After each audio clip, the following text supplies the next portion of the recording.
Bon, on est loin de l'anarchie, là, non? Non, l'anarchie, c'est bien ça. L'anarchie, c'est pas du tout le manque d'organisation. Ce sont des procédés qui vont permettre un épanouissement le plus libre possible du côté de l'enfant. C'est aussi son apprentissage de la liberté. De se dire qu'il n'a pas à attendre de quelqu'un d'autre de lui donner la solution.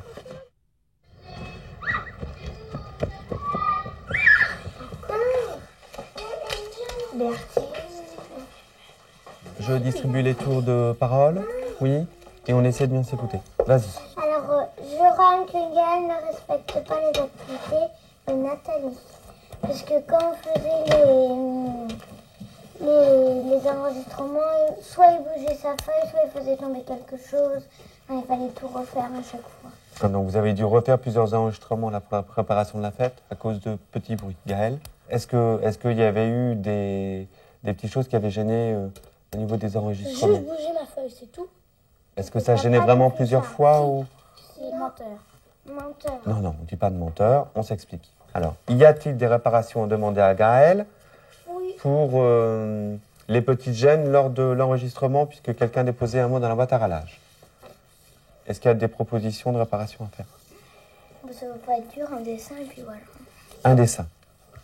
Est-ce que pour les autres ça suffit? Ou est-ce que ça va? Ça va. Gaël, ça te va? Pourquoi elle m'en parle? Oui? Oui. D'accord. Alors la boîte à râlage et la boîte à bravo. La boîte à râlage pour un petit peu critiquer quand il y a des petites critiques à se faire les uns les autres qui concernent à la fois des enfants et des adultes.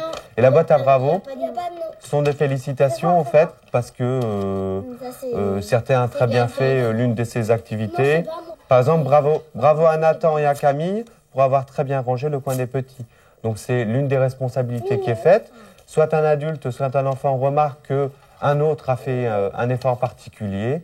Donc un petit mot de félicitations pour continuer ces petits encouragements. Principe de Bonaventure, l'autogestion. Chacun participe à la vie de l'école. Tous les lundis, l'approvisionnement est fait par un enfant accompagné d'un parent. Les courses sont aussi un apprentissage. Vous êtes anarchiste? Pas du tout. Pourquoi vous avez placé votre enfant à Bonaventure? Benoît est chez moi le 4e, donc j'ai 4 enfants. Il a fait 2 ans en primaire normale, plus la maternelle. Et depuis qu'il est petit, on s'est aperçu qu'il était dyslexique, donc dyslexique profond. Il intervertit beaucoup de choses, les chiffres, les lettres, et il s'est fait un peu jeter par le système scolaire normal. Donc j'ai cherché une autre structure où il puisse, lui, s'épanouir au mieux. Pour lui, c'est le cadre qu'il lui fallait. J'ai peur. Ah, il faut pas avoir peur.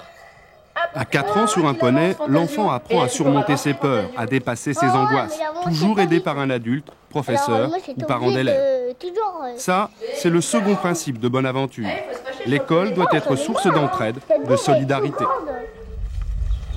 Jean-Marc Reynaud est l'instigateur de cette école parallèle créée il y a 3 ans au fond de son jardin. C'est lui qui a persuadé le mouvement anarchiste de financer cette expérience. Les fonds viennent de Belgique, des USA, de partout. Bonaventure est gratuite. Les enfants y apprennent, entre autres, la citoyenneté. Un petit peu, ouais. Bonaventure, oui. On essaye en fait d'apprendre aux enfants, indépendamment des apprentissages scolaires, à être des hommes libres, des hommes qui respectent d'autres hommes, qui respectent des différences. Et je crois que c'est des choses qui sont pas dans les livres et qui sont pas en tout cas dans les structures existantes. Et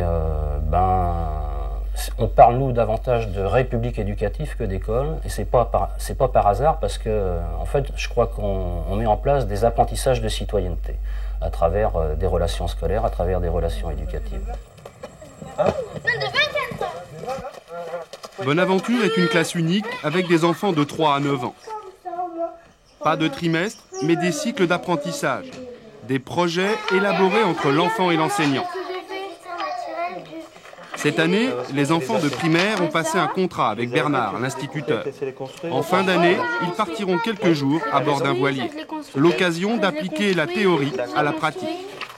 L'orthographe, le calcul, la grammaire deviennent alors nécessaires à l'étude de la navigation, de la météo ou de la cartographie. D'accord, donc le premier verbe, par exemple, on a le verbe chercher.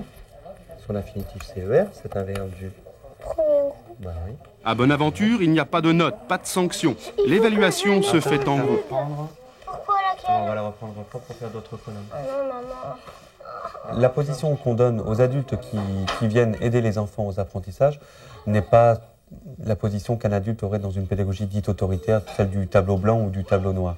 Donc il est hors de question ici d'asséner les apprentissages, d'apprendre la soumission, d'apprendre des choses comme ça. Les apprentissages, c'est pour l'enfant, donc on va l'aider. Il n'est pas tout seul, mais l'adulte n'est pas là à donner des cours magistraux.